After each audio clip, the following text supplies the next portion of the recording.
स्वागत है आपका एशिया न्यूज इंडिया में। लगातार पिछले दिनों से हम आपको दिखा रहे हैं कि किस तरह से राज्य में कालाबाजारी की जा रही है।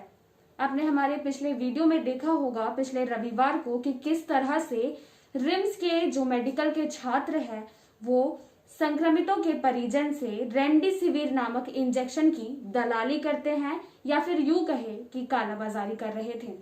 दरअसल रेमडेसिविर इंजेक्शन जो कि अगर आप उसे सरकारी तौर पर देखे जाए तो वो 3 से 4 हजार रुपए में उपलब्ध होती है यहाँ की मेडिकल दुकानों में।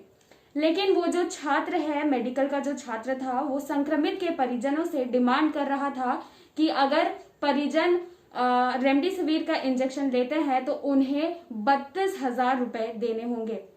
ये कालाबाजारी ही है क्योंकि राज्य में साफ तौर से कह दिया गया है कि रेमडेसिविर इंजेक्शन हो या फिर ऑक्सीजन वो किसी अस्पताल से ही लिया जा सकता है। लेकिन वो जो छात्र था उसने ना तो किसी तरह के कागज देखे और ना ही किसी भी तरह के जो कानूनी कार्रवाई होती है उस तरह की बातें कही। इसी को लेकर हमारी टीम जोहार 24 और एशिया न्यूज की टीम स्टिंग ऑपरेशन के लिए गई थी रिम्स के परिसर में, जहां पर ये आदर्श केडिया नामक, आप वीडियो में देख सकते हैं कि ये आदर्श केडिया किस तरह से रेमडेसिविर इंजेक्शन की कालाबाजारी कर रहा था। जिसके बाद हम रांची के उपायुक्त छवि रंजन के पास गए और उसके बाद हम रांची के एसएसपी के पास गए हमारी टीम, जहां हमने एक आवेदन पत्र लिखकर उन्हें कहा कि इस मुद्दे पर संज्ञान ली जाए। जिसके बाद नतीजा सामने देखने को भी मिला। उपायुक्त और एसएसपी ने तुरंत बरियातू के थाना प्रभारियों को इसकी जानकारी दी और एसएसपी और उपायुक्त के द्वारा उन्हें कहा गया कि इस पर संज्ञान लिया जाए। जिसके बाद आपने लगातार देखा कि किस तरह से रांची के जो जाने माने अखबार है उन पर भी लगातार हमारी खबर का असर देखने को मिल रहा था। लगातार जितने भी नामचीन अखबार है उन अखबारों में हमारी खबरें छापी जा रही थी, जिस पर हर दिन अलग अलग चीज दिखाई जा रही थी कि किस तरह से आज हमारा केस कहां तक पहुंचा। लेकिन आज ये कहा जा सकता है कि हमारे खबर का असर वाकई में हुआ है, क्योंकि अब पिछले रविवार को, आपकी जानकारी के लिए बता दें कि हमने पिछले रविवार को ये सारे काम किए थे। हमने स्टिंग ऑपरेशन किया था जिसमें हमने बरियातू थाना को भी इसकी जानकारी दी थी। हालांकि उस वक्त थाना के द्वारा इसे हल्के में ले लिया गया। उन्होंने कहा कि अगर आप जब तक इसकी सीडी हार्ड कॉपी हमारे पास ला कर नहीं देते हैं तब तक हम आगे किसी भी तरह का काम नहीं करेंगे।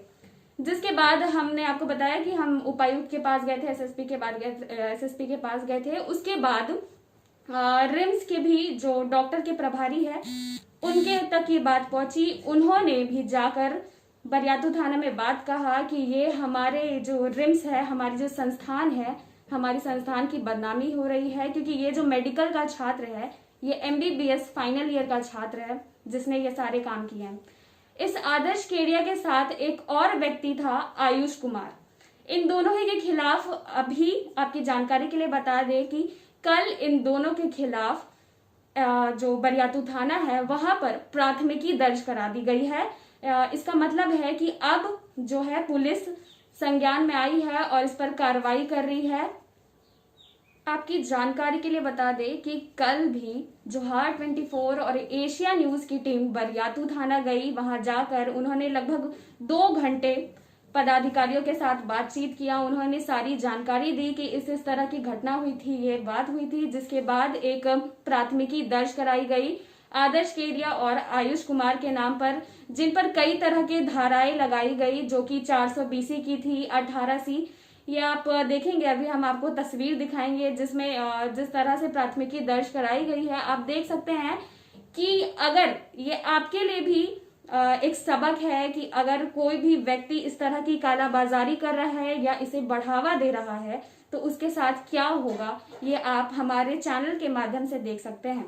इसलिए अगर आपके आसपास भी ऐसी घटना घटित होती है तो जरूर इस पर एक्शन ले और हमें भी बताएं हमारे कमेंट सेक्शन में कि आखिर अब आगे कब तक आदर्श केडिया पर कार्रवाई होती है या फिर आपके हिसाब से इसे दबा दिया जाता है। हालांकि एक बड़ा सवाल यह भी उठता है कि आखिर इतने आसानी से खुले में कोई कालाबाजारी कैसे कर सकता है, क्या उस आदर्श खेरिया के पीछे किसी बड़े आदमी का हाथ है? क्या उसे कोई बढ़ावा दे रहा है?